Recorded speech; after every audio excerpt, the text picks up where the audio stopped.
Hey everyone, welcome back to the channel. So today we have another Shop Talk video, and today's topic is going to be, should you be looking at every vehicle before you give out an estimate? And we're going to get into this today. Now before we go ahead and do so, if you haven't subscribed to the channel, hit the subscribe button down below and definitely smash that like button because it helps the channel out. And with that said, let's go ahead and get started on today's topic.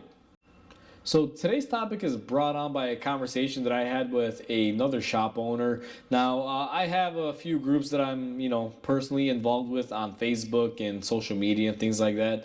And there's a group there that, shop owners can gather together and, just discuss certain things. And there was a post on there that said, I am giving out estimates, over the phone or, when someone walks in, how much to do this.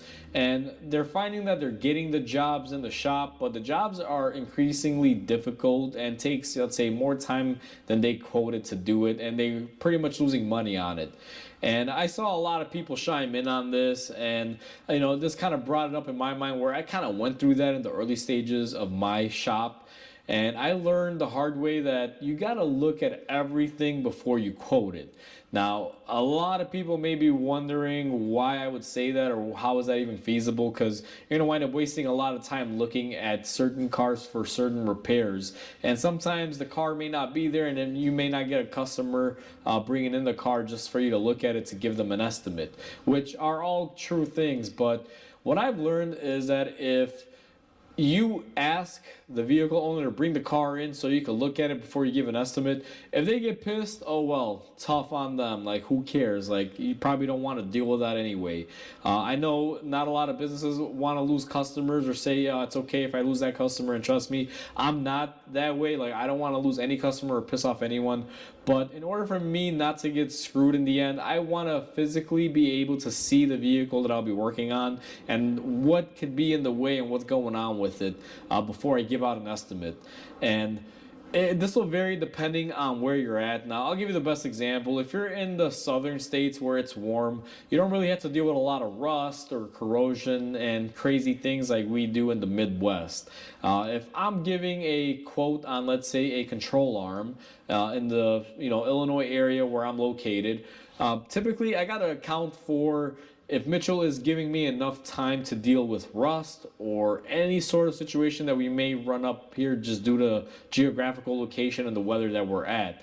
And some shops don't have to deal with that. For example, if you're out in Texas and you got to quote a control arm, I'm almost sure you can pretty much use whatever Mitchell or whatever type of time book you're using for your labor will suffice, because you're not really dealing with a bunch of rust and things like that. Now, I'll be honest with you, I'm saying that just as a joke. No matter what state you're in, you should be looking at the vehicles that you're working on, because just because you're in a southern, warmer state doesn't mean that you don't get corrosion or get a car that comes from the Midwest down there and you got to work on it. But the way it works is you never know what car is coming from where, whether you're in a warm state or a cold state that deals with a lot of temperate weather. And my advice to anyone who owns a shop or anyone working in this industry, not to get burned, you want to look at almost every car. It doesn't matter if I had a shop in Texas or Florida, probably the warmest states you could be in. I'm still going to request that car comes in for me to look at it before I give out an estimate. And what I've learned throughout the years is it doesn't matter if this car is a brand new car right off the floor of the assembly line. There may always be an issue or something that is going to get you. The most common thing here is I get a phone call from people saying, hey, I want to do brakes on my vehicle, or I want to do a control arm. And I'll tell them, okay, we're able to do that. When can you bring it by? I want to look at it. Now, a lot of people may think that, oh, I just want to look at it to verify the issue. No. When I say I want to look at it, I want to poke my head underneath the car, and I want to verify that your car is not rotted out and I'm able to lift the car securely to be able to work on it. That seems to be the bigger thing that I ran into mainly, is where I'll get customers calling me, and it's not necessarily on the newer cars, but let's say a car that's been on the road for a couple of years, like, hey, I want to do some brakes. What's the quote for it? And I'm like, let me look at your car. I had a vehicle in here where I did a blind quote, and I made a video about blind quoting. And what wound up happening was the car was rotted up from underneath. I couldn't lift it. And the customer got pretty pissed off at me, and they, wanted it done and this and that. And I had to do it, using other methods of me jacking it up from the axle, supporting it in a certain way, making it a lot more difficult for me, and I wound up losing money on that. So that's kind of the whole gist that I'm trying to get at when it comes to this. The reason why you always want to look at your vehicle is because you don't know what you're going to deal with. And, I've seen a lot of other YouTube mechanics mention this in the past.